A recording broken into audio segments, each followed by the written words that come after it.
Alright, welcome back to Left 4 Dead Garage, where we keep on keeping on with working on this Impala. I dug through my box of antique junk that I can't seem to get rid of, and I found a fuel filter, a Fram fuel filter that's probably 20 years old, but I did buy a replacement filter.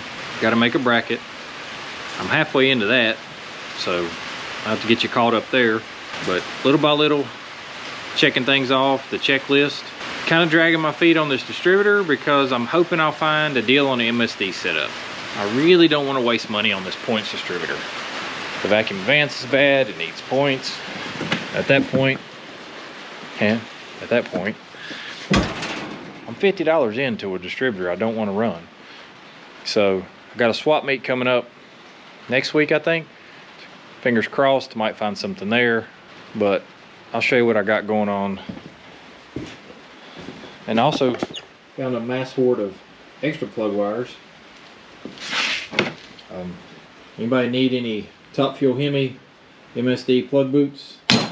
Got a couple of those as well.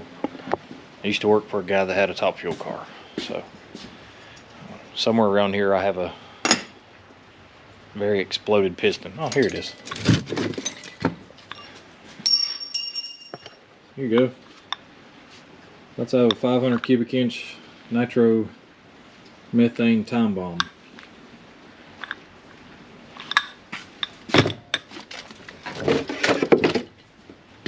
Here's one that's a clock. Alright, sorry, squirreled. So I got this super antique Fram filter that I apparently robbed the bracket off of at some point. So got this 1 3/8 or whatever aluminum plate. I've already scribed it and center punched it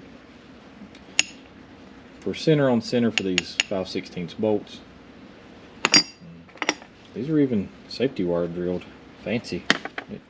I'm gonna get this drilled and I gotta find that fuel filter, or replacement filter. But I'm gonna get these drilled and we'll go from there. I got some mail. I got it the other day, but you know, just now getting around to showing it. So I'll flash these babies up on the old camera. I really gotta step my game up.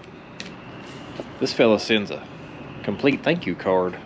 It's a lot better than my third grade scribbling on the back of one of my stickers saying thank you. Binder off-road. Sent a couple of stickers over. Sweet Scout. Kind of have a soft spot for Scouts because that's what I remember wheeling in the beginning with my dad. He had several. He was a big Scout fan. I have a picture of at least one of them, which I should probably post on the old Instagram, along with a very rare Jeep that he had. Wasn't rare at the time, but it's very rare today. So again, binder off-road. We'll get this baby put on the old gravel catcher here, and got to digging through the horde and realized somebody gave me some cable. We're gonna get some battery cables made up. I got the fuel filter mounted and I scrounged around and got some -6 push lock fittings. So, and I'm gonna come out of the factory fuel line down here. I'm gonna clean it out somehow. Probably put another little plastic filter in somewhere here, and then plumb it, of course, from here to the carburetor. Also discovered fuel pressure gauge in my collection of garbage that I've had for probably 20 years. So that was on my dedicated fuel system for my nitrous on the Camaro. I ran a 1 gallon cell and a Holly Blue pump up front, and I kept race gassing it. But anyway, let's make some battery cables. All right, I'm sure this thing is picking up all the rain noise from my carport roof, but down here messing with the Impala, go figure. Another thing I've learned is with the 621 bell housing, you cannot use the big block starter. I'll show you why. The actual nose housing is just too big to fit between the bell housing and the flywheel. So, starting in like 94, I believe, GM offered a permanent magnet gear reduction starter. This one happens to be off of the silver S10 you see in the background every now and again with the exo cage. It was laying in the floor of the truck conveniently. So, same starter as the 305, 350, whatever. Since we are scraping the bottom of the barrel on the budget with this thing, I'm gonna have to use this starter for now. Eventually I'll go to a mini starter and I'll put this back with the truck. If you need a smaller starter and it's got a little bit of, and it's a gear reduction starter, then you can go with the 94 and up, 4.3, 305, 350, maybe even the big block. I don't know. You just have to get in there and cross-reference some numbers. But there you go. Cheap, small, compact, mini style starter. It's definitely gear reduction. There you have it. Well, it's Saturday, about noon.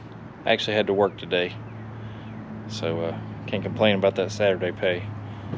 But I think we're gonna jump on this crap.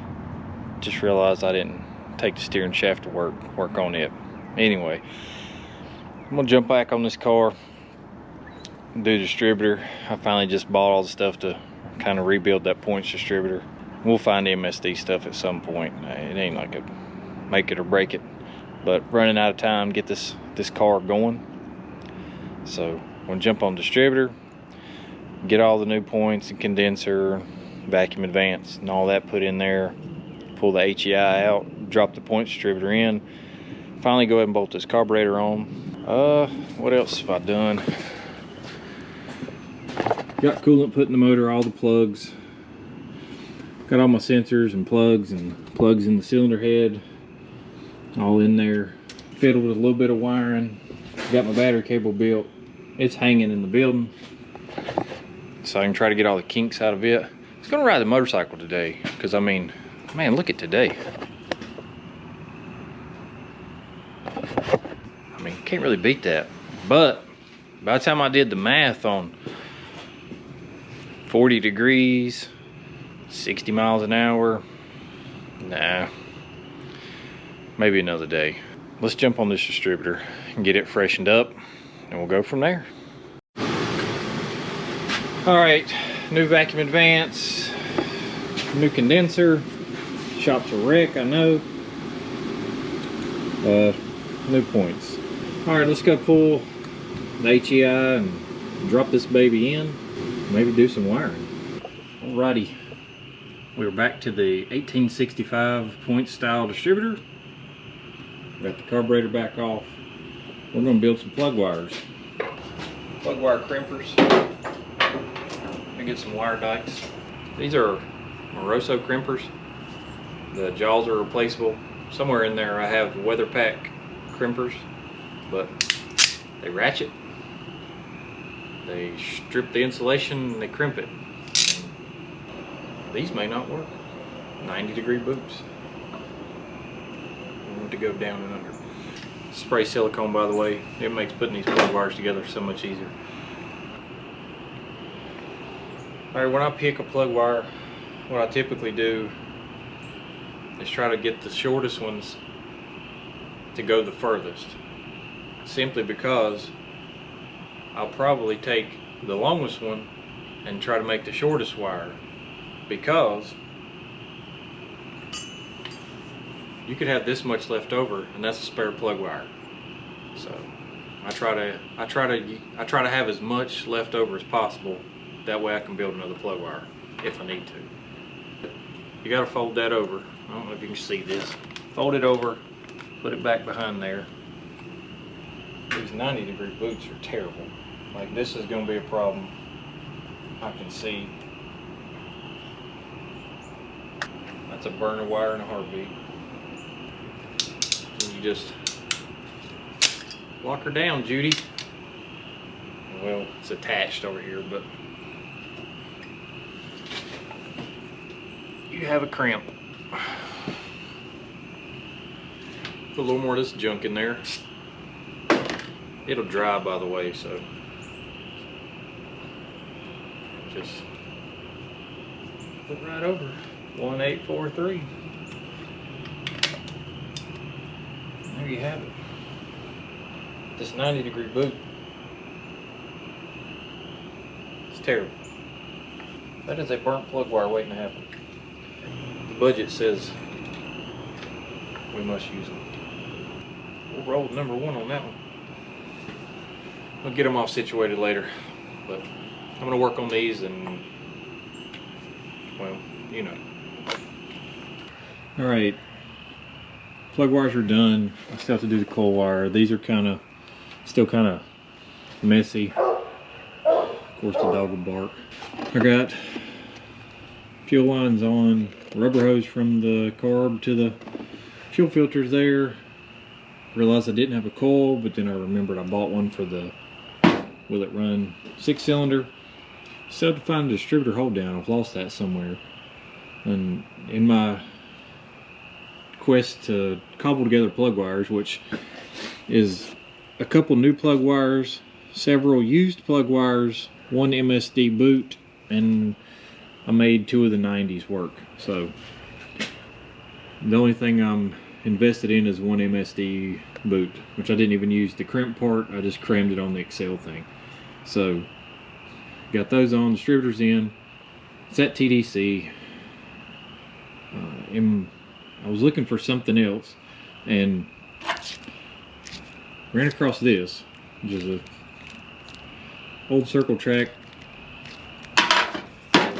coil mount. So I'm going to stick it to the heater box, and in the same box, which I've been meaning to, I'm going to run a Ford solenoid on this. It just makes things so much simpler, and I can use it as a power supply, blah blah blah. But I've been meaning to get one, but I found one. Not the style that I wanted, but I had it. And the funny thing is, the receipt was still in the box, and I bought it in 2011. So I guess we're using all the new old stock. I'm gonna get this coil mounted. Not sure where I'm gonna put this solenoid at yet. I still have to run battery cable, but we may be getting close to the end on this video. Still trying to keep them under 20 minutes is really my goal. I'm gonna get this coil mounted and the coil wire terminated. Maybe we'll knock out a couple other things. Depends on how it is. It's starting to get a little chilly, so stay tuned. Well, we got the old coil mounted, but you know, the slight lack of structural integrity with things is kind of working against us. I was going to put the ballast resistor here. That broke off. The more I fiddled with it, the more this wants to fall off. So bent up these little Mickey Mouse angle bracket. That one's nice and crooked. Looks great. I'm going to just rivet that to the firewall, and maybe it won't fall off the car. So not sure what it looks like up under there, but that's where we're at. Alright, well, I guess that'll about do it. The coil's mounted, semi-wired. Plug wires are on. Everything's like semi-done, which is better than not done. So getting close to cranking this thing. Still have to do some electrical work as far as ignition goes. Put some gauges in. Finish the fuel system. Need to flush out that old line. So I guess the next one you'll see should be some electrical work. Finish the fuel system. It might be time to fire at that point. I had to do some sort of, with the exhaust, because these little short headers, the way the collectors are, it's like aims it right at the oil pan, so that won't fly. I'm gonna have to dig around and see what I can come up with to try to just dump it straight down further, or maybe I have some 90-degree, maybe some turn downs. I don't know, but I gotta do something about exhaust. I appreciate everybody taking the time to watch the videos. Don't forget to like, comment, and please subscribe. The subscribe part, you know, it does a lot. The comments do a lot. And share the video. That'd be great, you know, if you don't mind. We have several more videos to go before this baby rolls up the road. I'd like to thank everybody that takes the time to push the channel. Robert's Garage, Real World Garage, Roy Marco, drawing a blank again. So if I didn't mention you, sorry. It's not that I don't appreciate it or I don't, you know, think about it. But thanks everybody. Thanks to everybody. Coastal Auto reaction with the community, not competition, which has took off like wildfire. So again, thanks for watching, and we'll see you later.